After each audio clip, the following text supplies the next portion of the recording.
mengucap syukur dan terima kasih yang tiada terbatas Tuhan. Karena Engkau Allah kami, Allah yang luar biasa Tuhan.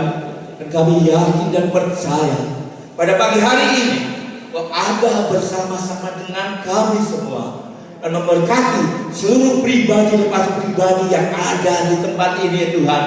Mari Bapa, satukan hati kami semua ya Tuhan. Kami satukan hati kami untuk kami bersama-sama memuji dan memuliakan daripada nama-Mu saja ya Tuhan Yesus. Bapa yang baik, Bapa yang penuh kasih, kami yang datang dengan kelemahan, kami yang datang dengan berbagai masalah, kami yang datang dengan berbagai keburukan, kami tahu ya Tuhan, semua kami serahkan di dalam tangan-Mu saja ya Tuhan. Kami akan tetap memuji dan memuliakan dari nama-Mu, dan kami juga mengucap syukur di mana Engkau ciptakan kami semua serupa dan segambar dengan Engkau Yesus. Terima kasih, haleluya Tuhan Yesus, haleluya. Bapa yang baik, terimalah kami semua ya Tuhan. Terimalah pujian-pujian kami ini ya Tuhan. Ini semua boleh menyenangkan hati-Mu ya Tuhan. Kami sambut Tuhan Yesus kebaktian kami pada pagi hari ini hanya di dalam nama Tuhan dan Selamat kami Yesus Kristus yang percaya katakan amin, haleluya. Mari kemuliaan Tuhan Yesus, haleluya. Silakan duduk kembali, silakan duduk kembali. Haleluya.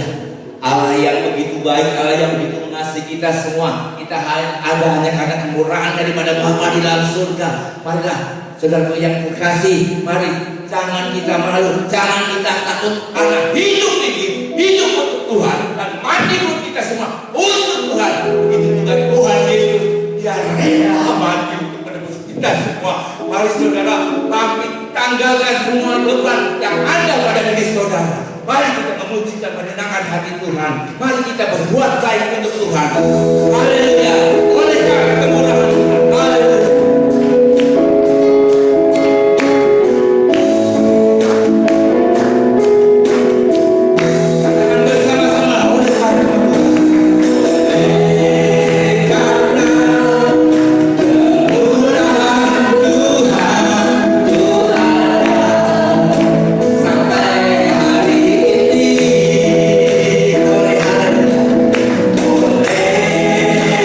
Karena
mari saudara, kita jemput kembali untuk berdiri. Kita bersama-sama akan membesarkan daripada nama Tuhan.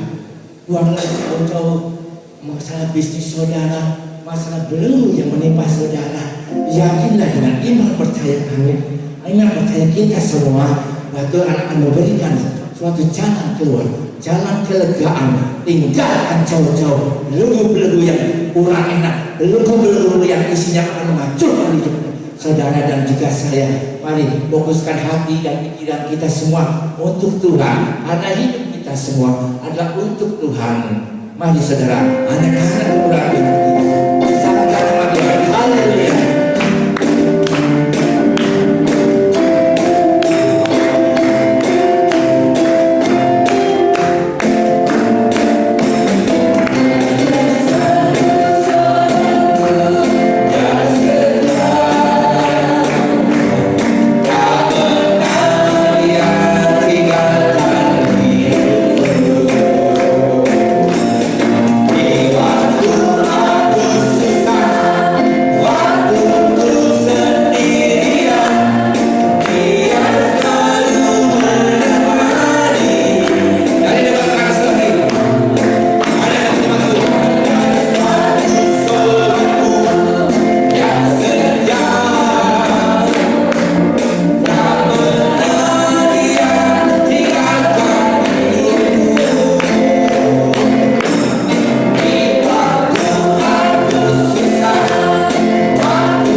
anak-anak Tuhan.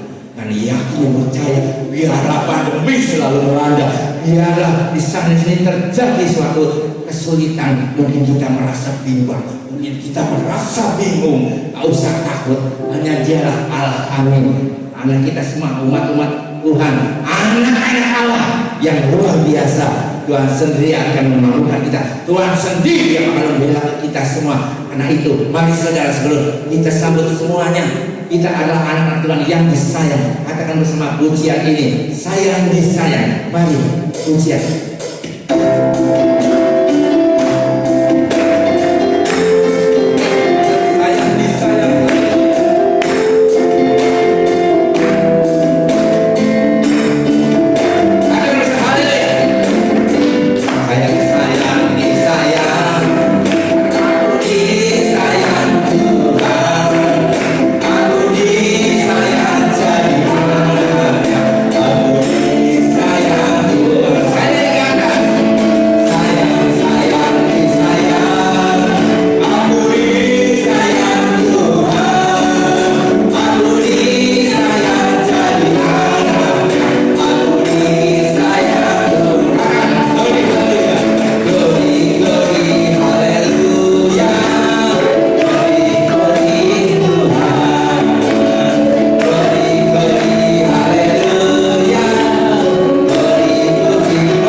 Tidak bisa menyenangkan hati Tuhan, tidak bisa bersama-sama berkumpul di sini untuk menyembah dan memuliakan daripada nama Tuhan.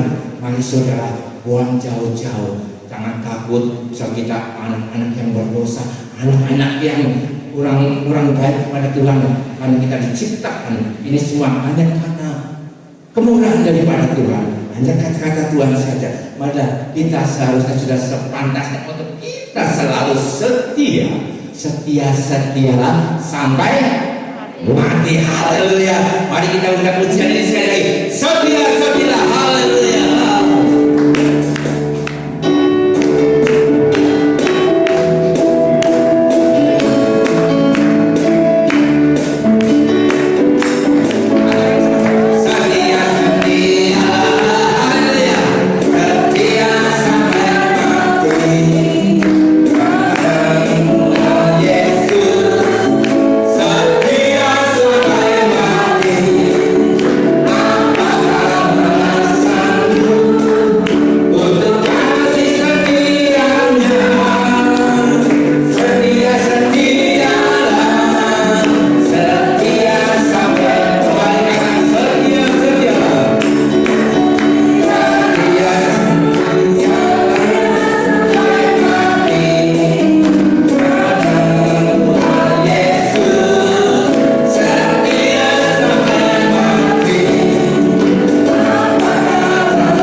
sering merasakan bahwa Tuhan seolah-olah tidak ada.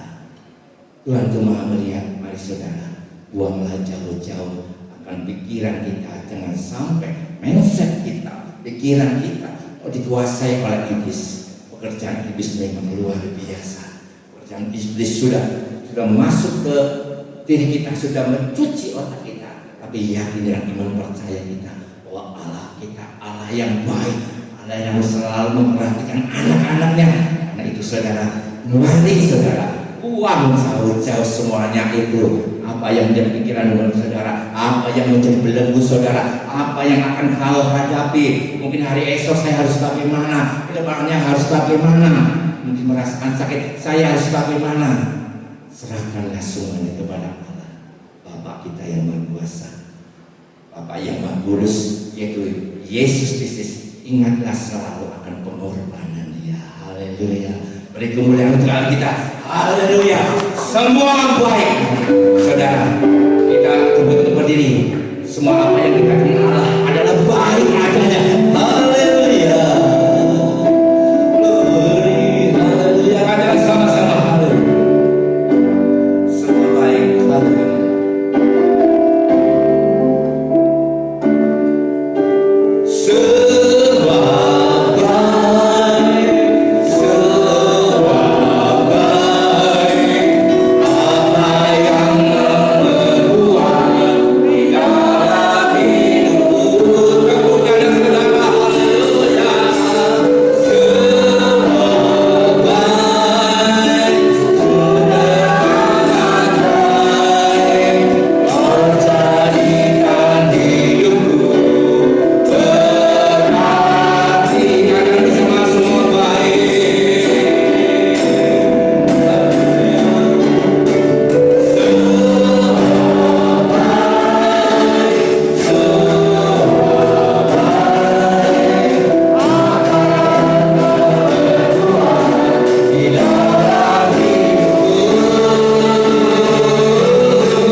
yang perlu ditakutkan.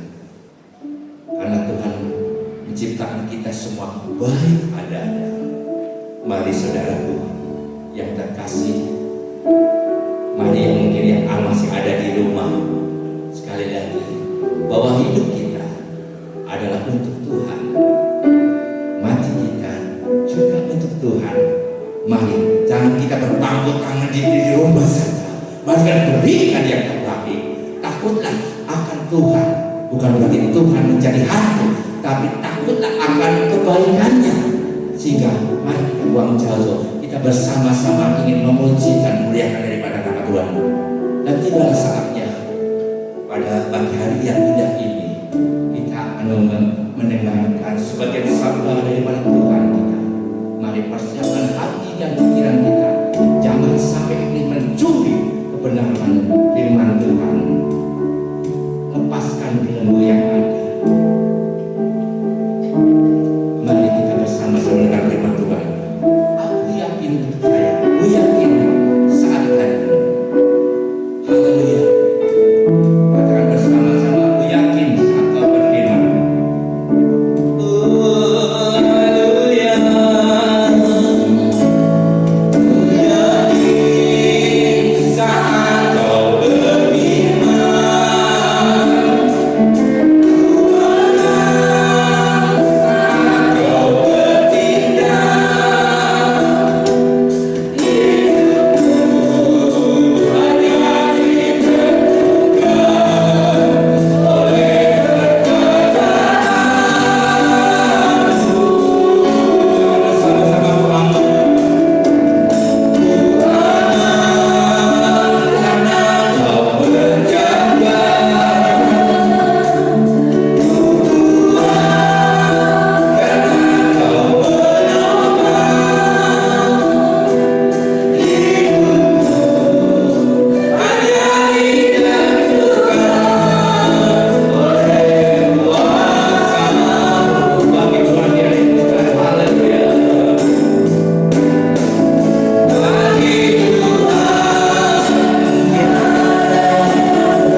pagi hari ini kami akan menerima kebenaran firman-Mu Tuhan. Mari Roh Kudus kuasai hati pikiran kami Tuhan, sehingga firman yang disampaikan Tuhan menjadi kekuatan dalam kehidupan kami Tuhan. Urapi hamba-Mu yang tiada artinya ini Tuhan, biarlah pengurapan Roh Kudus akan selalu menyertai kami semua Tuhan.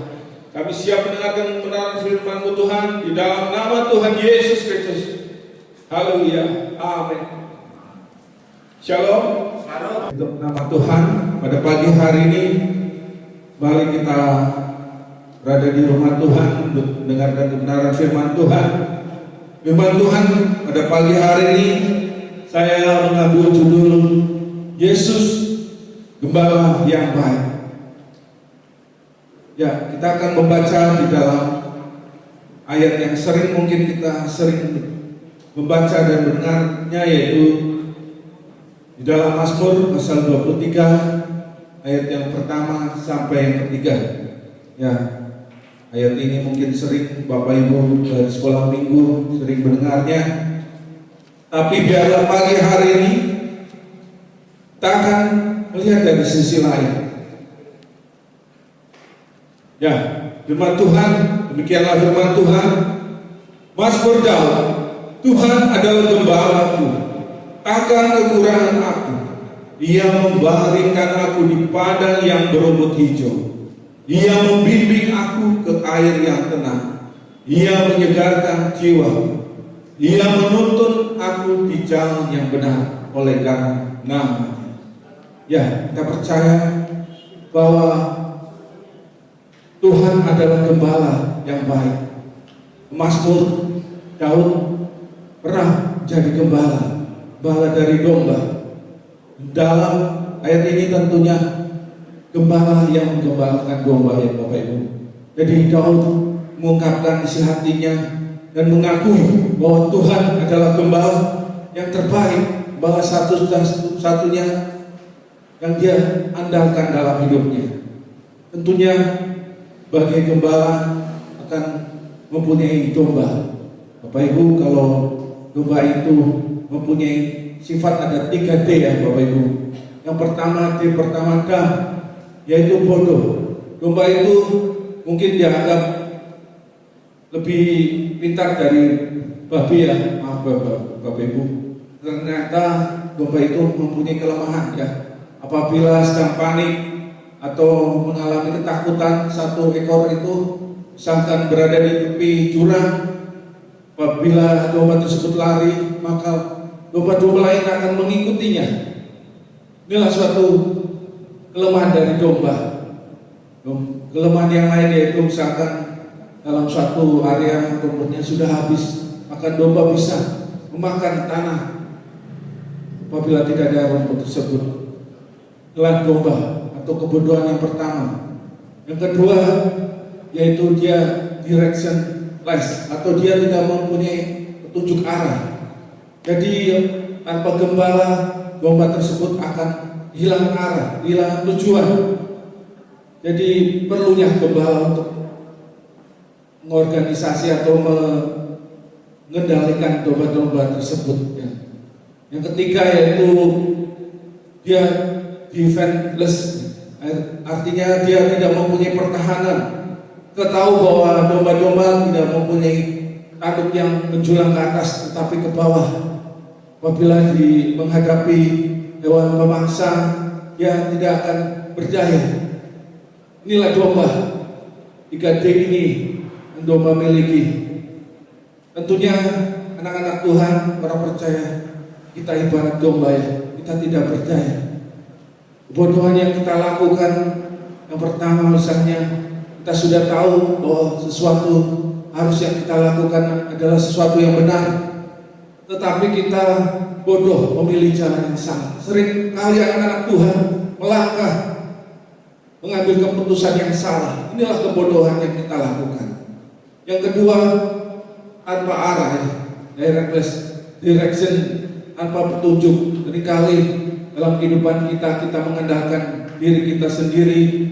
Kita seringkali percaya diri, tetapi kita tidak bertanya pada Tuhan apa yang menjadi kehendak dalam kehidupan kita, sehingga kali lagi kita tanpa arah. apa yang kita lakukan dalam hidup ini. Dan yang terakhir, tanpa pertahanan, ya, kita perlu pertahanan untuk kita miliki. Bagaimana kita perlu menggunakan senjata secara rohani. Untuk sering kali kita mengalami peperangan rohani, kita lemah, kita sering mengalami kekalahan. Oleh sebab itu kita tetap selalu mempergunakan senjata perlengkapan rohani. Inilah sifat dari domba, Bapak Ibu. Jadi pada pagi hari ini, sesuai konteks firman Tuhan, bahwa Tuhan adalah gembala, akan kekurangan aku Ia membaringkan aku di padang yang berumput hijau, yang membimbing aku ke air yang tenang, Ia menyegarkan jiwaku. Next. Ya, inilah yang Tuhan lakukan. 3 hal dalam kehidupan orang percaya. Yang pertama, rest atau istirahat. Ya, yang membaringkan aku. Ketika Allah menciptakan manusia dan menciptakan seisi alam semesta, 6 hari Dia bekerja, Dia melakukan suatu hal yang luar biasa, menciptakan masterpiece, suatu karya yang luar biasa, mahakarya yang luar biasa. 1 hari terakhir Dia sisakan untuk rest, beristirahat. Kita tentunya sebagai anak-anak Tuhan, kita mengucap syukur bahwa hukum rest ini, hukum istirahat ini harus kita lakukan, ya Bapak Ibu. Bagi manusia tentunya selama seminggu bekerja butuh 1 hari untuk istirahat. Ya, misalkan hari Minggu ini kita tidak ngoyo, ya, dari Senin sampai Minggu kita overtime terus sampai kita lupa istirahat, atau kita bekerja 1 hari full. Ya, mungkin masih muda, masih kuat, ya, tetapi nanti masa tuanya, ya, kasihan nanti, akan efek sampingnya akan berasa. Ya, kadang ketika muda luar biasa bekerja, khususnya di kota-kota besar, Bapak Ibu, mereka bekerja maksimal dan mendapatkan hasil maksimal juga, tetapi masa tuanya habis-habisan, keluar uang untuk membiayai pengobatan, sangat disayangkan, ya.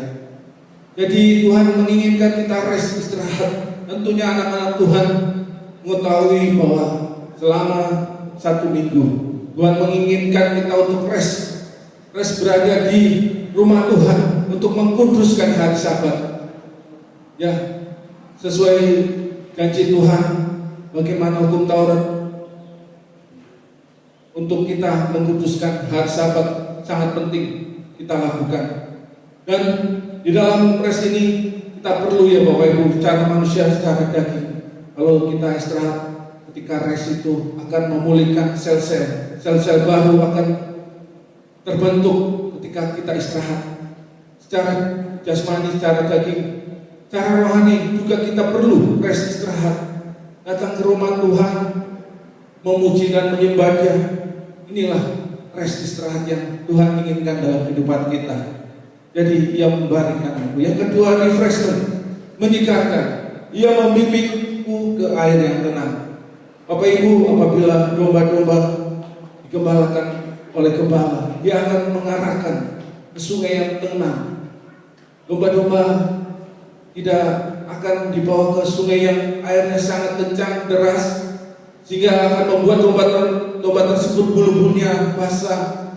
Dia akan keberatan. Jika keberatan, maka domba tersebut akan jatuh, ya Bapak Ibu, karena tidak kuat menahan berat.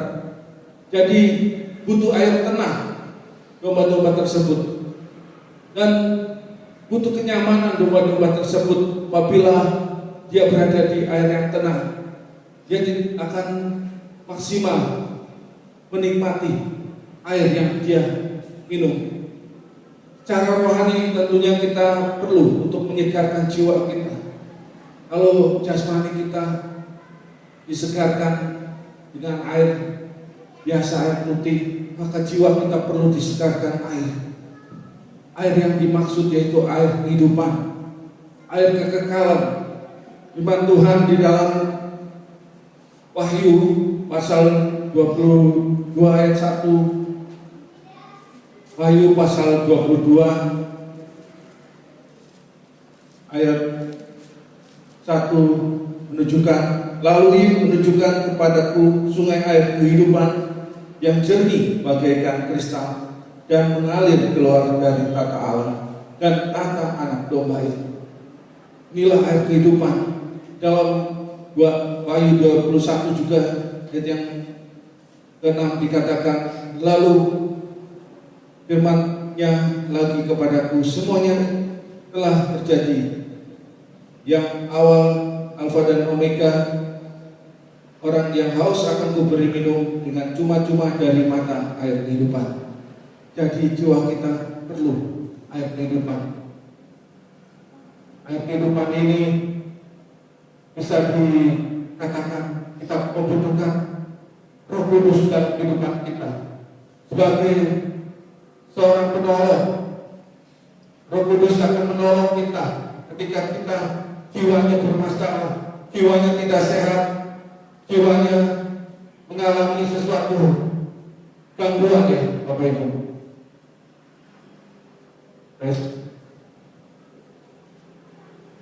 Ya, jadi sekali lagi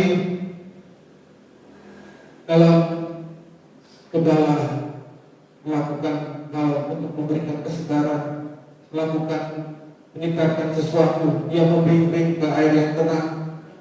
Cara rohani sekali lagi kita harus disegarkan oleh Roh Kudus yang akan selalu menyegarkan jiwa kita. Tanpa Roh Kudus jiwa kita akan kering, jiwa kita akan tidak sehat, jiwa kita tidak segar. Kita perlu membutuhkan Roh Kudus untuk menyegarkan jiwa kita. Sekali lagi dipenuhi dan juga dikuasai dengan Roh Kudus. Yang ketiga yaitu pemulihan atau restoration. Sekali lagi, apabila jiwa yang istirahat, rest, harus pulih dulu. Jiwa yang disegarkan juga harus mengalami pemulihan dulu. Jadi pemulihan harus kita alami, Bapak Ibu. Kita jangan gula-gulana dalam kehidupan kita. Mungkin kita kepahitan, kita dendam pada seseorang, atau mengalami hati yang bergejolak. Ini adalah sesuatu hal yang belum dipulihkan oleh Tuhan. Pagi hari ini kita merenungkan firman Tuhan. Kita butuh Tuhan yang untuk memulihkan jiwa kita. Jasmani boleh sakit, Bapak Ibu datang ke dokter, diobati. Jiwa itu tidak kelihatan ketika Bapak Ibu sedang mengalami sakit. Saya tidak tahu apa yang Bapak Ibu rasakan dalam jiwa. Ya, mungkin sedang mengalami gejolak atau masalah, atau gundah gulana, atau dendam, atau sakit hati. Bebaskan pagi hari. Nyatakan pada Tuhan, Tuhan pulihkan jiwa Anda.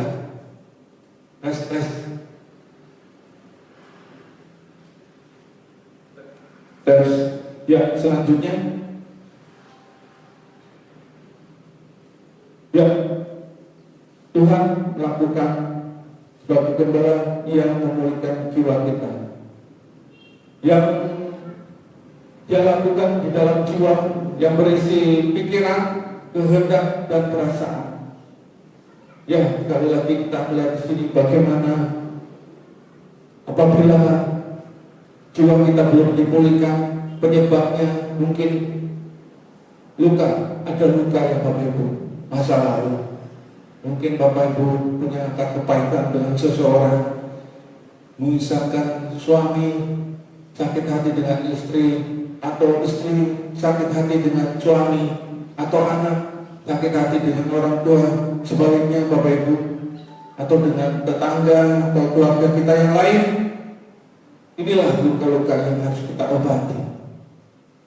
Kita sedang dilukai oleh kekecewaan. Mungkin saat ini kita kecewa dengan keluarga, kecewa dengan situasi, kecewa dengan mungkin bisnis kita yang sekarang saat ini pandemi ini mengalami suatu tidak mengenakan ya. Kita melihat sini bagaimana bisa juga karena ketidakadilan ya, mungkin dalam pembagian warisan ya Bapak Ibu, mungkin bersama saudara-saudara yang lain tidak merasa cocok karena tidak adil, bisa menyebabkan jiwa ini terluka. Atau juga depresi yang mengakibatkan luka di jiwa ini. Ya, penyebabnya mungkin karena mungkin kita kehilangan orang yang dicintai, keluarga yang sudah berangkat lebih dahulu, bisa menyebabkan hal ini. Atau kelelahan ya, ketika bekerja lelah, atau kegagalan, misalkan tadinya mempunyai cita-cita apa, atau keinginan dalam bisnis untuk tahun ini sukses atau mengalami keuntungan yang diinginkan dicapai, tetapi tidak terjadi, maka bisa mengalami situasi bagaimana jiwa itu akan tidak sehat ya Bapak Ibu, atau frustasi ya. Inilah contoh-contoh bagaimana jiwa ini perlu dipulihkan Tuhan, disebabkan oleh beberapa hal yang saya sampaikan pagi hari ini. Jadi kita akan terluka lagi di suatu hari dalam hubungan Bapak Ibu. Ya, mungkin beberapa waktu yang lalu kita sudah berdamai atau mungkin sudah menyelesaikannya, tetapi next berapa hari kemudian muncul lagi orang-orang yang bermasalah dengan kita lagi. Pasti akan Bapak Ibu jumpai ya. Jadi hari demi hari kita pasti akan mengalami seseorang yang mungkin bisa membuat kita luka, membuat kita kecewa, membuat kita sakit hati. Tapi perlu Bapak Ibu akan diproses Tuhan untuk menjumpai orang-orang tersebut. Jadi kalau kita ingin bebas, tentunya selama di bumi ini tidak bebas ya, tetapi ketika kita di surga nanti kita bebas, tidak terluka lagi. Oleh sebab itu kita butuh pemulih jiwa. Pemulih jiwa ini adalah gembala yang baik, Yesus Tuhan. Next, ada beberapa hal yang membuat merusak jiwa, tetapi saya hanya menyampaikan 3 hal saja. Yang pertama, rasa bersalah ya Bapak Ibu. Ya, mungkin seseorang telah melakukan suatu kesalahan. Misalkan suami melakukan kesalahan terhadap istri, istri belum bisa move on atau bisa mengampuni secara, ya boleh-boleh saja mengampuni hanya melalui bibir saja, tetapi dari hati kita tidak tahu isi hatinya. Atau sebaliknya, istri mungkin pernah menyakiti hati suami sehingga mengakibatkan rasa bersalah. Ini bisa menjadi pemerusak jiwa. Ya, misalkan dalam kehidupan ini kita jumpai bagaimana rasa bersalah ini akan membuat jiwa kita terbelenggu, jiwa kita tidak bebas, damai sejahtera kita akan hilang. Yang kedua yaitu duka yang mendalam. Jadi perusak jiwa disebabkan oleh duka yang mendalam. Misalnya yang tadi saya sampaikan, bagaimana apabila kita kehilangan seseorang yang kita cintai, keluarga, suami, istri, atau anak, 1 tahun tidak bisa move on ya, atau tidak bisa mengikhlaskan. Kita masih ada luka, ada duka yang mendalam, sehingga membuat jiwa kita terganggu. Pagi hari ini kita renungkan firman Tuhan, kita belajar untuk menganalisa hal ini, sehingga apabila kita mengalaminya, kita segera bisa bangkit kembali, kita segera bisa memulihkan jiwa kita. Yang ketiga yaitu kegusaran hidup, atau perang atau marah. Seringkali kita alami ya dalam kehidupan ini. Misalkan saja kita parkir, tahu-tahu ada yang nyerobot mobil kita. Ya, apabila kita parkir atau ada yang menyerobot atau menyenggol, menyerempet mobil kita, hati kita bisa gusar ya Bapak Ibu.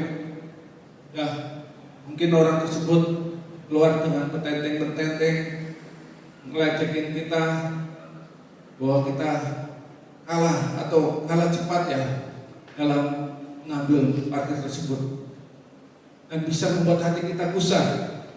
Atau mungkin orang-orang yang kita jumpai, entah itu suami atau istri atau anak atau keluarga yang lain atau tetangga, membuat hati kita berat atau marah.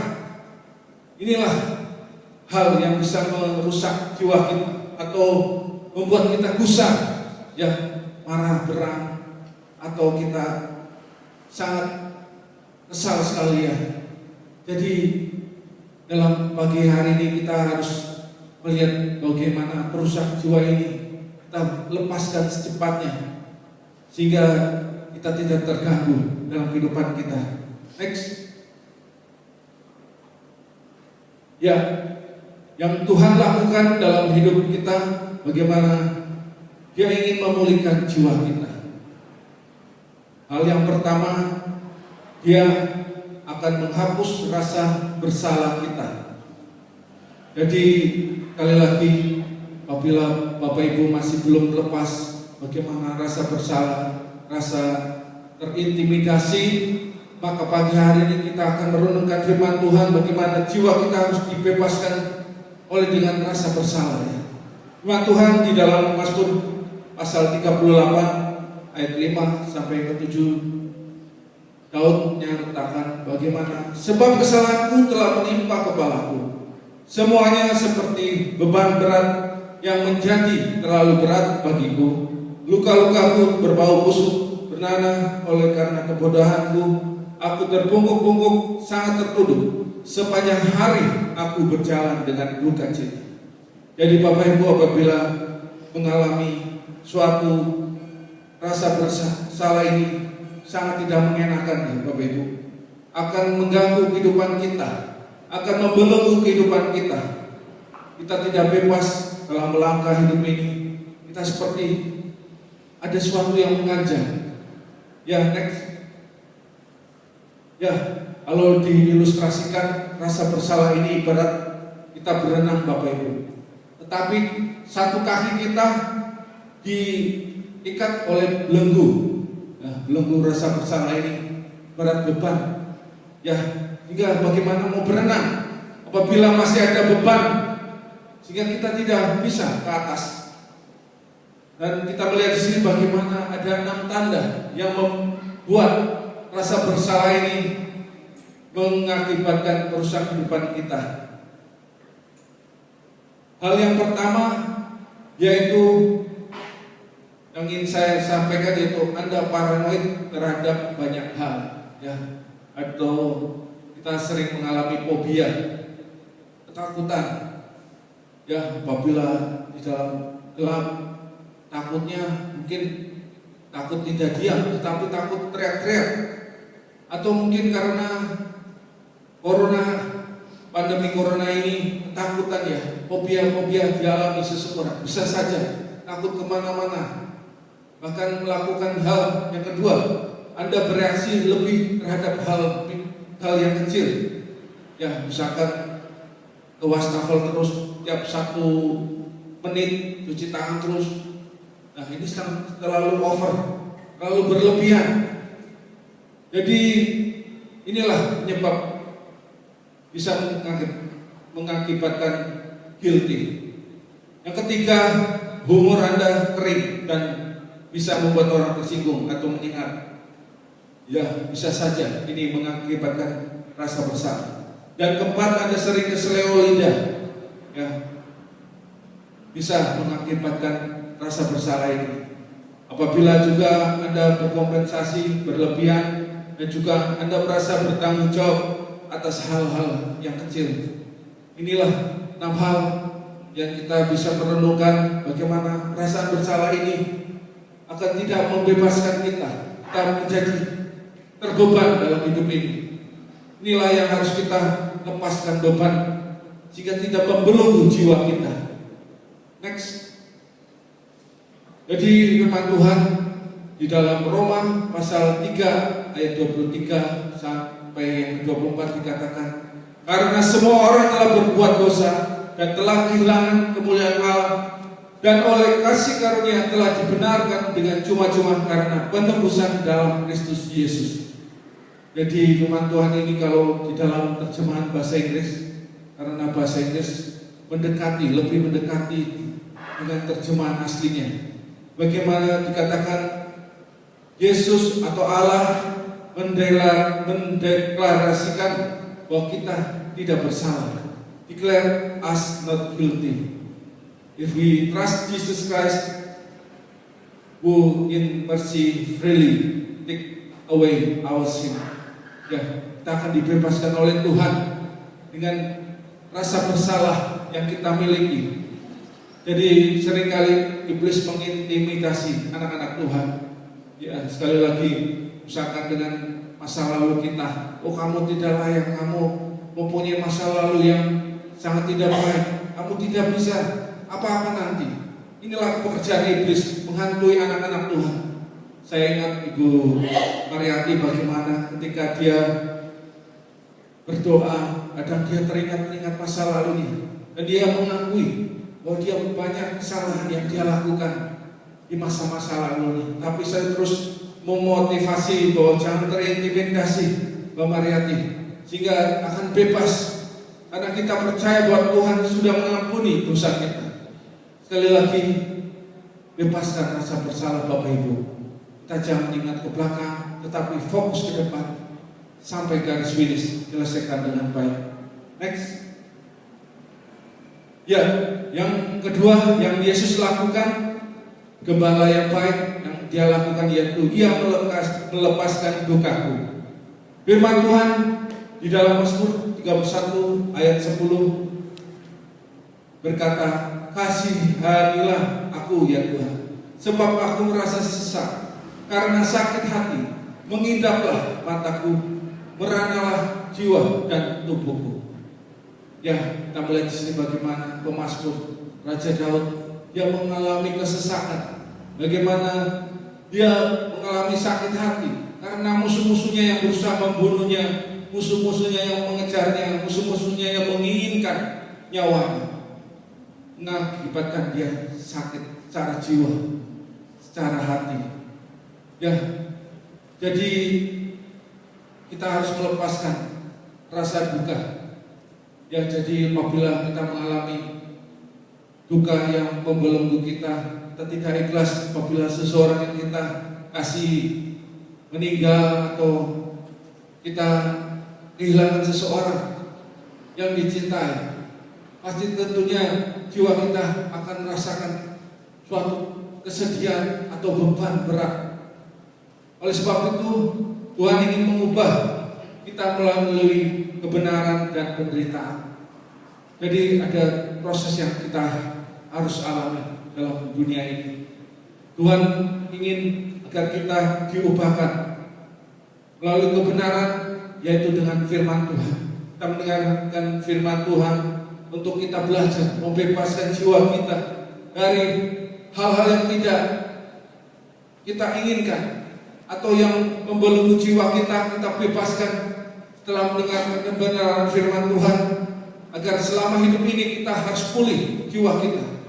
Kalau secara jasmani tubuh ini kita bisa mengalami sakit, kita obati ke rumah sakit atau kita obati, maka kita perlu secara jiwa apabila kita mengalami suatu keadaan jiwa kita bermasalah atau terbelenggu atau mengalami duka, kita bebaskan, kita sehatkan jiwa kita agar Tuhan menolong jiwa kita mengalami pemulihan. Inilah yang Tuhan kehendaki dalam kehidupan kita. Pagi hari kita merenungkan firman Tuhan bahwa Dia sanggup membebaskan, melepaskan segala duka yang Bapak Ibu alami. Tentunya tidak mudah Bapak Ibu apabila kehilangan seseorang yang kita sayangi, cintai, untuk belajar move on, untuk belajar kita bisa pulih kembali. Tidak mudah seperti membuka telapak tangan ini. Dan proses yang kita harus alami juga adalah penderitaan. Ya, jadi kalau beberapa minggu yang lalu saya sampaikan bahwa kita melalui pencobaan untuk kita dimurnikan Tuhan seperti emas. Emas murni harus kita hasilkan dalam kehidupan kerohanian kita. untuk masuk surga harus dimurnikan. Seperti bait Allah yang berisi emas yang murni perabot-perabotnya. Jadi kita sebagai anak-anak Tuhan mengalami penderitaan-penderitaan, pencobaan-pencobaan di bumi. Tidak mudah untuk kita menang dalam penderitaan tersebut. Tapi kita percaya Yesus Gembala yang baik akan sanggup menolong kita, menyertai kita. Next. Ya, kita percaya bahwa di dalam Roma pasal 8 ayat yang ke-8 bahwa kita tahu sekarang bagaimana Allah tahu juga keadaan Bapak Ibu saat ini. Mungkin saat ini Bapak Ibu jiwa-jiwanya sedang tidak sehat, jiwa-jiwanya terbelenggu, jiwa-jiwanya belum ada damai sejahtera, jiwa-jiwanya bermasalah, jiwa-jiwanya gundah gulana, atau jiwa-jiwanya mengalami akar kepahitan, dendam, sakit hati. Pulihkan bahwa Dia sanggup turut bekerja. Dia mengintervensi hidup kita. Dia tidak membiarkannya kita sendirian. Kita sebagai domba-domba dari Allah, kita harus datang pada Tuhan, bahwa kita akan menginginkan Tuhan mengintervensi apa yang menjadi problem, masalah, tantangan yang Bapak Ibu hadapi.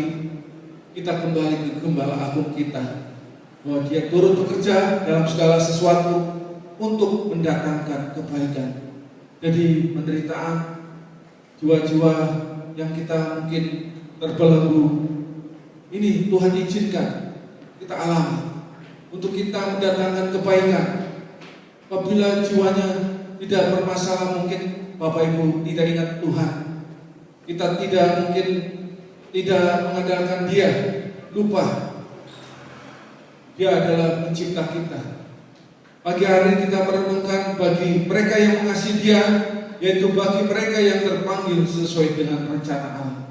Jadi sekali lagi, bagi mereka yang mengasihi Dia, yaitu bagi mereka yang terpanggil sesuai dengan rencana Allah, Tuhan akan pulihkan. Oleh sebab itu sekali lagi, pulihkan jiwa Bapak Ibu Saudara sekalian secepatnya. Jangan tunggu besok atau jangan tunggu minggu-minggu depan.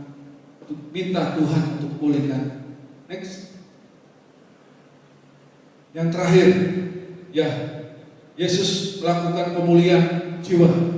Bagaimana Yesus sebagai Allah yang dapat menyingkirkan kegusaran kita. Ya, jadi sekali lagi, rasa bersalah muncul karena perbuatan saya kepada orang lain. Saya tidak tahu apakah Bapak Ibu merasa bersalah apa yang Bapak Ibu lakukan. Ada orang yang pura-pura tidak bersalah, ya Bapak Ibu.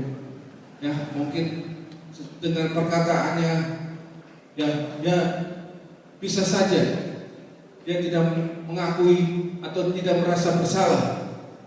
Misalkan suami kepada istri, ya, dengan melalui perkataan yang mungkin nyelekin, atau mungkin tidak melihat situasi membuat istrinya merasa sakit hati. Inilah yang bisa muncul perasaan bersalah kalau secara tidak kelihatan. Ya, oleh sebab itu kembali kita lihat di sini bagaimana kegusaran atau kemarahan muncul karena perbuatan orang lain kepada kita, pada saya. Ya, ini bisa mengalami kemarahan yang disebabkan karena perbuatan orang lain. Seperti tadi yang saya sampaikan, bagaimana apabila orang parkir lalu kita ingin parkir juga, harusnya haknya kita, tetapi diserobot oleh orang lain.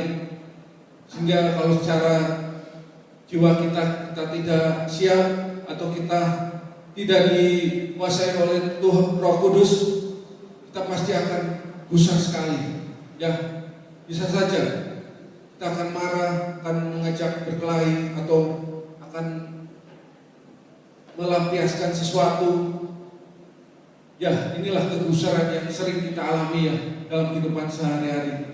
Ya, dengan kegusaran juga kita bisa mengatai-ngatai ya seseorang dengan bahasa yang tidak sopan, bahasa kebun binatang. Ya, inilah karena jiwa kita tidak pulih, jiwa kita bermasalah, sehingga kita tidak dikuasai oleh Roh Kudus. Jiwa kita akan mengakibatkan kegusaran dan kita akan mengungkapkannya dengan hal-hal yang tidak baik. Oleh sebab itu kita minta Tuhan menguasai jiwa kita ya. Orang akan melukai kita baik sengaja maupun tidak sengaja. Ya, kita akan terus jumpai orang-orang yang kita jumpai akan melakukan hal ini ya. Jadi tidak sengaja atau sengaja kita pasti jumpai. Bisa saja ya Bapak Ibu menjumpai orang yang akan mengakibatkan kegusaran secara tidak langsung. Ya, mungkin dampaknya akan mengakibatkan kita marah tingkat tinggi ya Bapak Ibu. Ya, misalkan ada seseorang kita jumpai mengalami kegusaran juga, Bapak Ibu sebagai anak-anak Tuhan harus berusaha menasihatkan untuk dia bisa mengendalikan diri. Inilah yang Tuhan inginkan dalam kehidupan kita. Kita harus mengendalikan kegusaran kita, kemarahan kita, emosi kita. Apabila dikuasai Roh Kudus, kita akan terkendali dengan baik. Kita akan tahu bahwa kita sudah pulih atau belum pulih dalam ujian-ujian yang kita akan terus hadapi dalam kehidupan ini. Jadi sekali lagi, sebagai gembala yang baik, dia ingin menyingkirkan kegusaran kita. Dia ingin menyingkirkan kemarahan kita.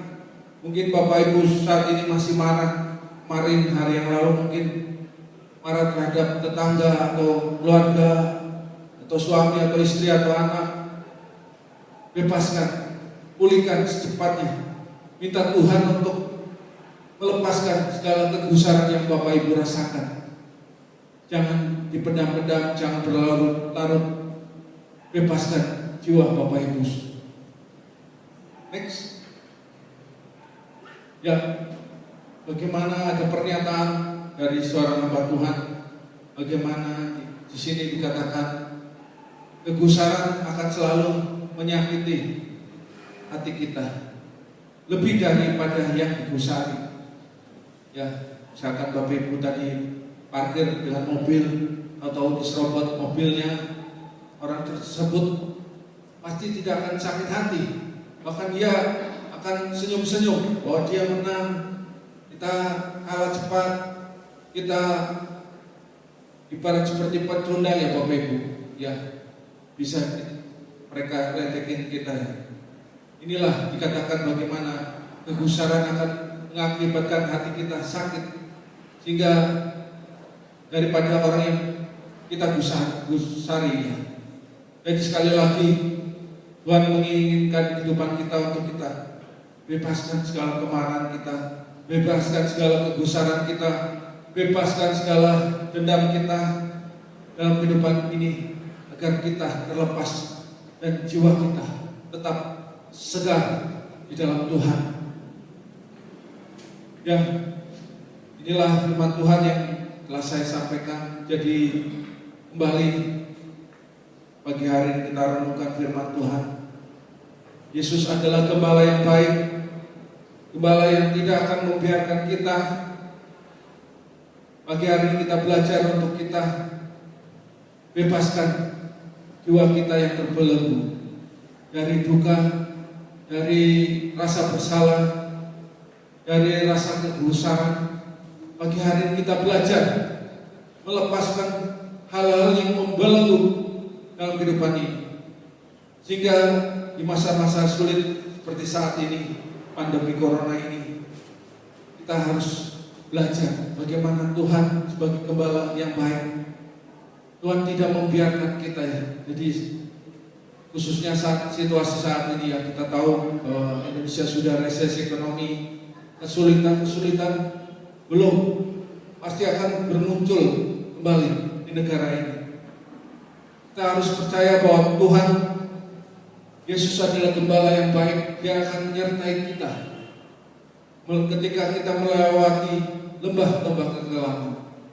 Lembah-lembah kekelaman ini berbicara tentang situasi di luar sekitar kita yang tidak menyenangkan, mengalami keterpurukan, mengalami kesusahan, atau mengalami sesuatu hal yang tidak menyenangkan di hati. Pagi hari ini kita kembali belajar menyerahkan pada Gembala Agung, Gembala yang baik, yang tidak akan membiarkan Bapak Ibu sendirian. Kita sebagai anak-anaknya akan tetap dipelihara, tetap akan dilindungi Tuhan. Iman Bapak Ibu segera naruh percaya kepada Tuhan. Jangan lemah, jangan khawatir, jangan mengalami budak gulana. Lepaskan, bebaskan jiwa-jiwa Bapak Ibu pagi hari. Inilah firman Tuhan yang sudah saya sampaikan, kiranya menjadi berkat bagi kita semua pagi hari. Dan Yesus memberkati kita semua. Persilakan pemain musik maju ke depan.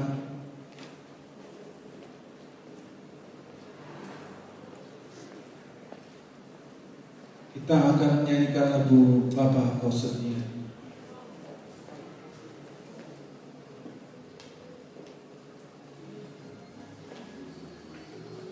Ya, kita akan bangkit berdiri. Pagi hari ini kita akan nyanyikan lagu Bapa Kau Setia. Kita belajar renungkan firman Tuhan bahwa sebagai gembala yang baik, Dia tetap akan setia menyertai kita. Dia akan menyertai kita dan membuat jiwa-jiwa kita tenang.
Ini semua karena kemurahan Tuhan, ini semua karena belas kasihan Tuhan. Bukan karena kemampuan kami, bukan karena kecakapan setiap dokter atau tenaga medis yang kami. Tapi ini semua karena kemurahan Tuhan saja. Beberapa waktu yang lalu saya diizinkan Tuhan untuk menjalani operasi. Operasinya sama dengan istri, pengangkatan batu empedu, cuman ceritanya yang berbeda. Tuhan menyediakan semuanya dengan sangat baik. Akhirnya saya bisa menjalani operasi pun juga dengan berjalan dengan baik. Walaupun ada kendala sedikit mungkin dalam saat pengangkatan itu ada sedikit pendarahan, cuman semuanya bisa teratasi dan bisa berjalan dengan baik dan saya sampai saat ini. Yang ingin saya saksikan itu mungkin proses untuk pelaksanaan operasi. Namanya operasi mungkin besar kecil, pasti kita akan mengalami yang mungkin sedikit rasa gelisah atau mungkin takut. Itu manusiawi sekali. Dan saya pun juga sempat mengalami hal seperti itu. Tapi saya juga mengingat waktu itu keadaan istri saya. Istri saya diizinkan Tuhan untuk menjalani rangkaian, bukan hanya operasi, tapi rangkaian operasi. Karena harus dilakukan operasi sampai 7 kali. Dan suatu saat setelah istri saya sudah diizinkan sehat oleh Tuhan, sudah bisa kembali pulang, masa pandemi di tempat ini semakin naik. Akhirnya kita pun juga mengikuti protokol kesehatan, karena juga gereja juga mungkin tidak diizinkan untuk melakukan kegiatan ibadah. Tapi setelah saat ibadah sudah diizinkan pun kita tetap di rumah, karena mengingat kondisi istri saya juga masih dalam masa pemulihan. Dan saya di Polsek juga mengikuti banyak kegiatan. Dan suatu ketika waktu itu saya pikir malam, saya terbangun. Saya pikir malam tapi saya tidur dan saya terbangun. Saya diingatkan kembali. Proses rangkaian operasi yang telah dijalani istri saya. Satu pertanyaan Tuhan, kurang bukti apa lagi? Saya hanya bisa duduk dan berdoa. Saya kebetulan waktu itu tidur di ruangan wanita saya sendirian.